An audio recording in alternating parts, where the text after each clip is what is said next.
The freedom for Henry Candy, who won this 7 years ago with Twilight Sun. Dane O'Neill on board, who won it 24 years ago. Here comes Artorias, and then the final two. It's the big sprint with Richard. 6 furlongs, the Queen Elizabeth II Jubilee Stakes, last two going forward. 7 are active in the stalls. Sprinters waiting to explode out of the stalls. You can see Jason Hart just calling there. The attack's just come slightly loose. That happened on Tuesday as well, I believe.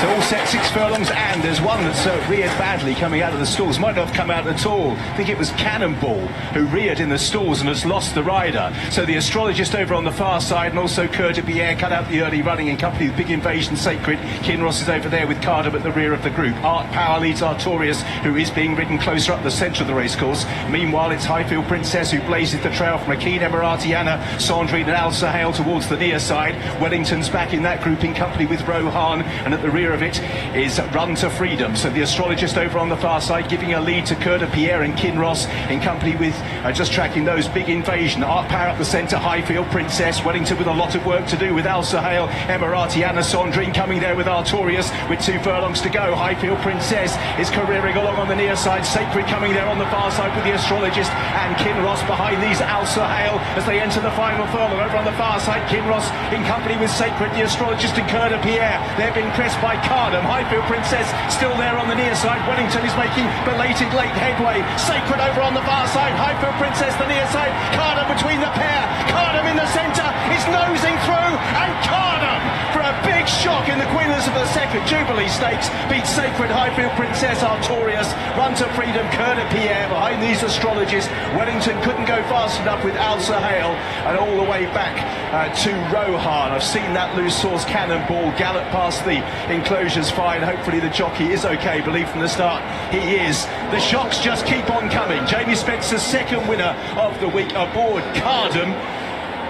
Unshipped him before the start, and the partnership have beaten Sacred into second. Highfield Princess placed for the second time this week. That's run our heart out. Artorias in fourth is the best of the international challengers. The astrologist ran well, is going to be fifth. It's close for sixth. Al Sahel, blue colours, Kinross far side, Coeur de Pierre, Wellington, who made some late gains but was never really close enough, and all the way back to Rohan, Sandrine were last to cross the line. Well, as I say, the shocks just keep on coming, and that's one of the bigger ones in the feature sprint of the week. It is Cardam who's won for Jamie Spencer, Charlie Hills, and Mrs. Fitri Hay and Jim Hay. That'll mean an awful lot to them. They have a lot of horses that we see on a regular basis, and to notch a prize with a 7-year-old gelding in this level takes some doing. So well done if you found Cardam. A big shock in this race.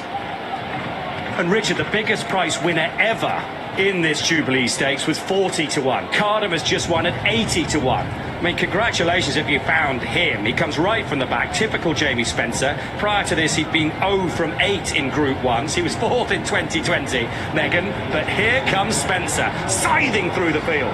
Oh, it's so smooth. It's so nice to watch, isn't it, when it all goes to plan and Jamie sort of gives his typical Ascot ride. But look, this is going to be massive for the team. Cardam's not easy in the stalls. We've seen him unship his jockeys previously, and it was just amazing the amount of ground he managed to sort of get on the others in the final furlong. And look, he's found form from nowhere. He was third in only a listed event on his return.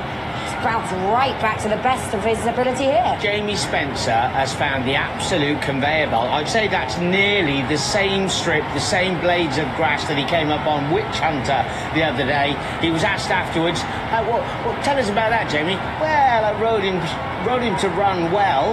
Wallop, in he goes, and that is just masterclass, Spencer. I mean, 80 to 1. His Betfair SP is 140, so 139 to 1. I mean, we might as well just give up our jobs, because we're meant to be experts. We're meant to know the form. We're meant to work out clues from the market, from the form, from how they look. But the outsider's gone and won. It's Cardam. One thing I can guarantee, Jamie Spencer will be ice cool in this interview. Rishi. Well, let's find out how ice cool Jamie Spencer is in this interview. Jamie, if I understand right, a couple of people have told me that Mrs. Hay said all she wanted you to do was stay on board this time in the paddock. Yes,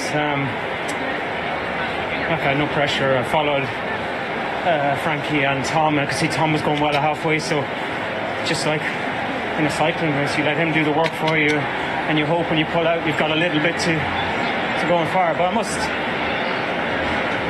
It's difficult for me to put into words what Jim and Fitchie have been like as friends to me for a long time.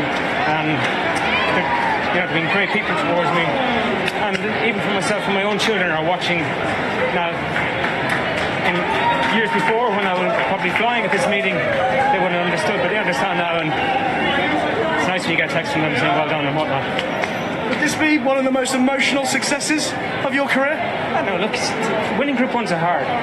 Getting on the horse is generally the hardest part, but listen, it's just a fantastic day and I'm going to enjoy it. And I sit beside Frankie and I'm going on holidays with him tomorrow, and I was looking pretty bleak now the last few days. Can't have to listen to him. Even one of my friends said he's going to be insufferable after Capiz one, so I've had a little bit of a fight back, but not very much.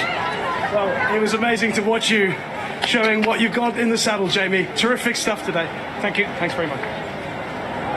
And his kids, who he referred to there, are talented in their own right. He is supremely talented in the saddle. He's been champion jockey here at Ascot before, 17 years ago.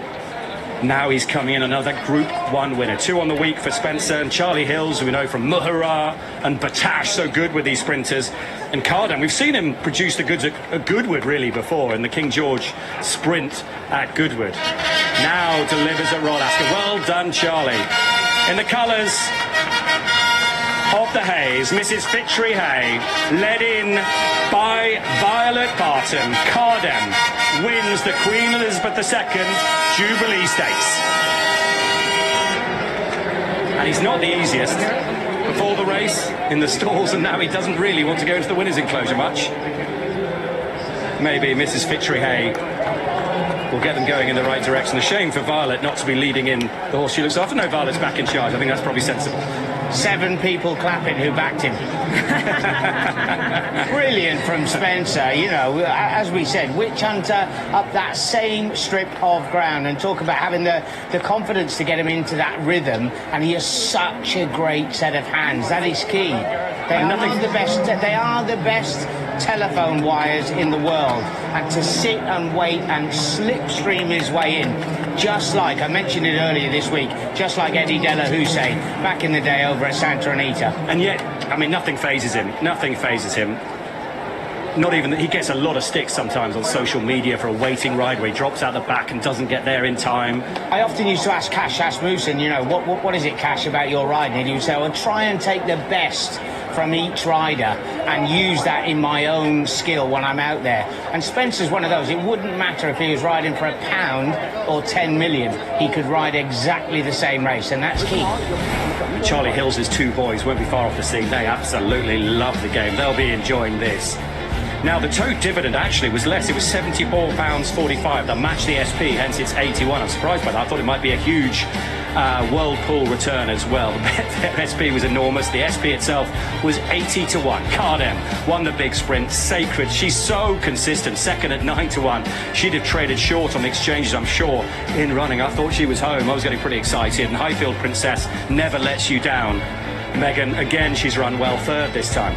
Well, she is incredible, isn't she? You know, she only ran a couple of days ago. Another solid performance. She will get her glory day this year, I'm sure of it. And her world tour, I think, is only just starting. Yeah, she just thrives on her racing. Here's the winner. Let's go to Matt. Well, what a difference a year makes, Dr. Jim. This time last year in the King's Stand, the horse sits down, no jockey on board, gets withdrawn at the start. 12 months on, you win this massive Group 1 prize at 80 to 1. He deserves it, yeah, I think. This is a top-class horse. When he won at Goodwood, Ryan told me he's a Group 2 horse, he wouldn't win a Group 1 race. But today he's come back here and he's proved to everyone he's a serious animal, yeah. I remember you won the Sussex Stakes with Here Comes When. I think that horse was 20 to 1 off the top of my mind. This is 80 to 1. What is it about you at big prices in these Group 1s? I don't think you want to talk to Mike Dillon or Andy from Ladbrokes today. They're kind of hurting a bit, yeah. Oh, this is great news, Dr. Jim. Yeah. Have you absolutely turned them over? I thought this was a reasonably good each-way bet. I mean, at Ascot, you shouldn't try and bet winners. Try and bet something that's going to be in the first 3, 4, 5 and get the bookies to pay the first 6 places. Bet something at 25 to 1 that's going to come in third or fourth. Then that's a good bet. don't imagine you're going to bet a winner in every single race, because you're not. Yeah. I wish I'd spoken to you before the meeting, Todd. But this is tremendous. We're going to go and try and speak to Charlie, your trainer, because